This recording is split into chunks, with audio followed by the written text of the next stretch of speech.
the little orange stickers that say "Do not use after" with a date written in. We are now making this a clinic-wide policy that all multi-dose vials, except vaccines at this point, health department vaccines, will be discarded after 28 days. We also are going to have somebody in the clinic weekly go around, make sure all of our open multi-dose vials have the stickers on them with a specified date of when you can use it until. If it happens to be that maybe you have somebody check on Monday and you know that your dose is expiring or your vial is expiring on Wednesday, if you catch it on Wednesday and remember, great, toss it. If not, you're going to catch it on that next Monday's check. Okay? That's the way that the policy is written, and that's just fine. Anytime you open a multi-dose vial, you should put a sticker on it with 28 days from the day that you open it. What we've been trying to do at Heartland 3 is when Devin gets the order, she's putting the stickers either on the box or on the vial, and then when it gets opened, then we're putting the date on there so that it's just ready. And then we've got the stickers just available for whoever opens the next vial. I know providers are really notorious for not seeing an open vial of, Lido and grabbing another one. Whatever we can do in our procedure rooms or wherever you're at, that they're pulling these injectables. Just make sure that you've got them, in the front, so that we're not wasting a ton of money tossing full vials of lidocaine out every week. Talk to the doctors. I know. And that's something, this is a clinic-wide policy change, so everybody will be notified. And some clinics, we're doing it now. I don't think there was too much of a hassle with us, implementing this. So it'll take just a little bit of a change just to check the date on those multi-dose vials. So any questions, we can run through the PowerPoint really quick, but this is pretty much what ours look like. They're just orange. And then it just says, do not use after this date. Whoever opens it, you will put the 28 days from the date that you open that vial on.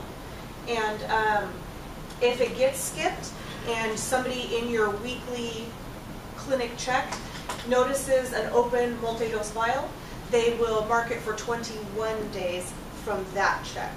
Okay, so we're still within a 28-day range because we've checked it the week before. Any questions? We can go through this if you guys want to just see what we're doing and why we're doing it. The start of each week on a weekly basis as a part of the clinical opening duty task list, vials will be checked for the following. A vial is labeled with a discard after a date sticker, and the date has been filled in. If an open vial is found and it has not been labeled, the employee completing the weekly check will place the label on the vial and date it for 21 days from the current date. So any questions so far on that? If you're in the middle of the week and you're in your check and it's already an open vial with no sticker, you're going to date it for 21 days from that date. And then all vial discard dates will be checked. Any vial that is dated with a date that has passed will be discarded. Currently, vaccines are exempt from this requirement. The CDC immunization program states vaccines are to be discarded for the manufacturer's expiration date. So basically our IPV, we wouldn't toss that, if we still had it around after 28 days. What it means for you guys, vaccines are not to be labeled. If a vaccine is expired or compromised, notify your vaccine coordinator or your lead, and we'll take care of it for sure. Any questions? I have a question. Yes. Is there going to be any tracking system where you guys are going to want to know how much was thrown out of those vials, or is that going to matter? Well, yes. So we are talking about a tracking system. Yes. What we're doing, just because we've already implemented this, is we have a list and we check mark. Crystal's been doing it, so she checks the date that she's doing the weekly check, and then we're writing down anything that gets thrown away. Okay, so maybe there was 6 or 7 doses left, or... Well, in those big Lido multi-dose vials, how do you really know? Yeah, we're not just writing... because if now, since we're doing this, throwing more away sooner, they might be throwing out more medication than what they thought they would be. So if they track it, then they can kind of, just have an idea. Regardless of the amount that's being tossed, it's not going to change this policy. So I don't think we really need to document the amount. But for sure, what we're tossing, what we're throwing away should be documented. And we've got some other changes in the works as far as documenting everything that we purchase, you know, kind of the same way that we're doing our health department access. Yeah, Cecilia. What about the patients, like testosterone, that they bring in their box? Yeah, that's a great question. A pharmacy is telling I don't- some of Not ours. Yeah, I don't. It's not ours. Sorry. They're That's going to okay. do No, that, that's but okay. that's not That would ours. be my We're guess. holding on to them for them, but that is not our. Yeah. But they're trusting that we're giving them stuff that's not expired, so we. Right, we probably Yes, but not they have get past the manufacturer expiration. But it's not going past the manufacturer's It's not a expiration. 28-day regimen, is what you're saying. I do have one patient that comes in every week or two for a testosterone injection. He's been notified by his pharmacy of the 28-day policy, but like Jackie said, I would then give them that bottle and say it's up to you whether you want to discard it or not, per the recommendations of your pharmacy. It's not my decision. Here's your bottle back. I won't throw it away for him because I didn't pay for it. So it's up to them. Any questions on that? You're going to see a throwaway, a discard, or do not use after a date 28 days from today. If that's open, that you open the vial, you put the date on, or if it's mid-inventory, you'll see it for 21 days if it did get skipped. Those stickers are, you know, they're orange, they're kind of an oblong shape. You really can't miss them on those vials of clear liquids. So any questions or any concerns, please talk to your supervisor. We will make sure that the providers, you know, are aware of this, although when they're busy in a procedure and they just grab, you know, the first bottle of lidocaine, we can't do anything about that. Okay, Jackie's up with some refill updates. Huh?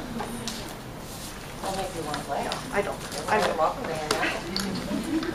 All right, I know everybody is very tired. It's been a very long day. So this is just a quick overview of electronic refills only, and just some of the things that I'm pretty sure giving you guys a little bit more knowledge to show what happens on the back end so that you understand why it's important for 48 hours. Okay, just keep that in your head, all right? So there are 4 ways to get a refill request. We have the Outlook, we have My SFM patient request, we have patient calling on a refill voicemail. How many of you know that we have a voicemail that is checked? Okay. So some of the newer people don't necessarily know that we have an actual refill voicemail. Now we always encourage our patients to call their pharmacy first and send us a request. But we do have that option. That will probably be going away in the near future, but as of right now, we still have that refill voicemail. And then the last and most important one, because we all love them, e-scribe electronic request from the pharmacy. All right, the following is a very quick review of those e-script requests. Now, I have de-identified some of these because I could not get a trick chart or Mickey Mouse DVD or anything like this. But I got to tell you, trying to do this while you guys have all been really hard working on the refills and getting them done, you were actually taking away my charts. And I'm so glad that you guys did, because it was okay. All right, so most electronic refills come through. This is very basic, and it cut off my little bubble right at the front. So you're going to go to Documents, and it's in the EMR. Electronic refills are located under the MA Refill desktop under the Documents tab. The procedure is, the pharmacy will send or generate a refill request that is sent through our clearinghouse e-scripts. It is then translated into our servers and matched up to a patient in our charts, in our EMR. Once on the desktop, right there you'll see, now the difference between the ones that are sent, you'll see the ERX request. Right there, those will let you know that they're electronic. There's ones that say tracking that come from the MySFM website, and those you have to open up a different way. And so once on there, you're going to double click to open the refill. All right, once it's open, it will automatically link to a patient's chart. Then you're going to click sign the refill. So you're going to sign it. And right here, you want to put yes to become the provider. You have to become the provider. Then you're going to click append and click full append or full update. Then you're going to choose the lovely ESM RX refill, and you need to change the provider's name. If you leave your name in there, it will actually not recognize it when it goes back through on the e-scripts. It can cause a couple of errors. Those are fun. At this point, this is where your refill protocol comes in on how you're going to finish these out. There are several different things. So make sure that if this is one that you can approve, you're going to manually match the medication. So what you'll do is you'll click, and this right here will be blank. You'll have to manually match the medication to it. Then you need to enter a number in the total fills. Don't put 0 because they don't recognize that as a refill. So if you're thinking, oh, well, they get number 90 tabs and 3 refills. Okay, well, I'm going to give them 90, so I put 0 on the total fills. They're not going to recognize it. It's going to be like you sent nothing. Which happens when we get those, we get errors that say incorrect tag number. It's incomplete. Okay? Once you put in the total fills, you're going to sit there and click that Save Refill to Chart, and then that automatically sends the response back to the pharmacy via our servers and the e-script clearinghouse. If this is a medication that has to be denied, then you need to click the Denied button, choose a reason. You can even just put something right in here. It's only 70 characters long, so don't make it a long sentence. Once you're done with that and you've documented all of the reasons why you put your little spiel in there and everything, you can sign off the chart. Now this is the biggest one. If it is a medication that you have to do denied new to follow, so if you need provider approval, okay, this is the biggest change that has happened since the update. You click denied new to follow. You can put a reason in that box right there that's a note to the pharmacist saying I need to get approval from my doctor or anything like that. Sorry. To do this, you will then need to do one of the following. There's several different ways to finish this process out. And so we're going to go through one and then the other one. All right, so once you've done that, you're going to click End Update. After you've done all your documentation, you're going to click End Update. You're going to make sure that this Signed Clinical List Changes is checkmarked, and then you're going to hold the document. This allows that request to go back to the pharmacist through the clearinghouse and doesn't hold it up on our end and give us errors. Because usually when we send stuff to the providers, they'll answer in about maybe 48, 72 hours. If they're off the week, a week, So this holds up our clearinghouse and the e-scripts if we don't do that one little simple gesture right there. Okay? Now, sorry.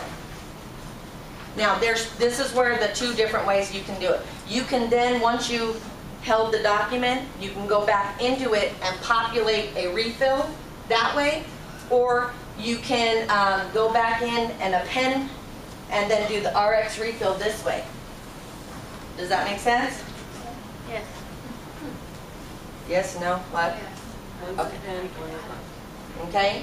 And then from that point, you can then process on the refill request. Okay?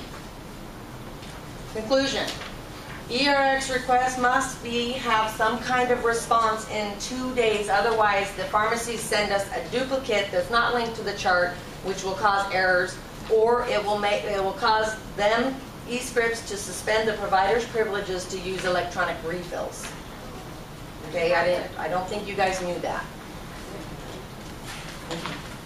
So, no, there's one more thing.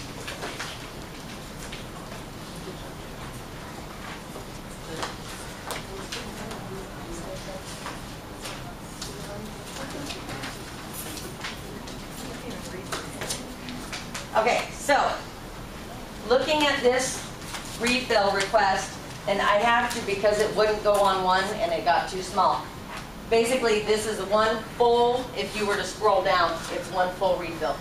What can you guys tell me by looking at this, what's wrong? I can't see it. Yes, Miss Sabrina? It's missing the patient's name, date of birth. Yeah, you're funny. Miss Lynette, yes, it is missing. It is missing an authorized provider. No, I have de-identified the chart, so you guys don't know who is, I'm not calling anybody out on this. Gotcha. Basically, so there's the electronic request that comes in from us. Here's where we signed the chart. I know, it's like fingers on a chalkboard. Sign the chart here, and then they started doing a documentation and a refill. It's missing the response to the pharmacy. That's exactly what it is. It's missing that one response. Someone didn't click denied or denied new to follow. That portion is missing right here. Got it. So that's where, and that holds up our clearinghouse and the electronic refills. Okay? So it's important that you guys respond with the append, the denied, or the denied new to follow. Yes, Miss Abby? If the provider's privileges are suspended, how do they get them back? That was a good question. I don't know. Oh, okay. Basically, I know that when they get suspended, I have to go through and respond to all of the ones that the providers are lagging on. And then they get their privileges reinstated. It's my understanding of what I have I to think do. they have to respond to the ones that are past the 48 hours. Huh? I think they have to have Yeah. responses to all of the ones that are past 48 hours. Any more questions? Yes, Miss Lynette? More a comment than a question, because I had a discussion with the provider the other day regarding electronics and the amount of refills. I had a discussion with the provider when when the provider seen a one refill. They were like, "Well, I refilled this for 90 with one." I had to explain to her that that one meant that they only refilled it that one time for 90. So if they want to refill it for one additional refill, you have to put the number 2. Yes. Yes. The provider didn't know that, Yeah. which kind of surprised me. Because if you look at it this way, Because it so looks like 90 number times 90 one. is just the quantity of pills that they're going to put in there. That's not the fact that they put it in the bottle. So then you have, so if you have 90 in one, you have 90 pills went into one bottle. Now you want them to get a refill for another one, you have to then say another one. Right. Really good. When we're sending it to the provider and we're hitting the denied new to follow, Yes. do we have to put a comment into the pharmacist there? Or No. do they just know, okay, we're working on it? No, because they know it says denied new to follow. You don't have to put a don't have to comment in put there. going You to could- provider or something Yeah, like that. you could just put something along the lines of chill out for a second, don't send me another request. Okay. And Jackie, just to make sure, Oh wait, hold on you guys, I can't hear. just to clarify and make sure that I'm really playing and understanding what you said earlier about signing clinical list changes after you hit denied new to follow is what actually sent the denied new to follow Yes. to the pharmacy. Right. Yes. You can't just go click and willy-nilly and move on through without signing clinical list changes. You have Nobody's to. going to know anything. No. You Okay. have to, once you hit denied new to follow, you have to hit the sign clinical list changes and hold it. Don't populate another refill. So I know when you guys do the denied new to follow because you need the approval, you'll actually sit there denied new to follow and then you'll populate another refill in the prescription tab of it.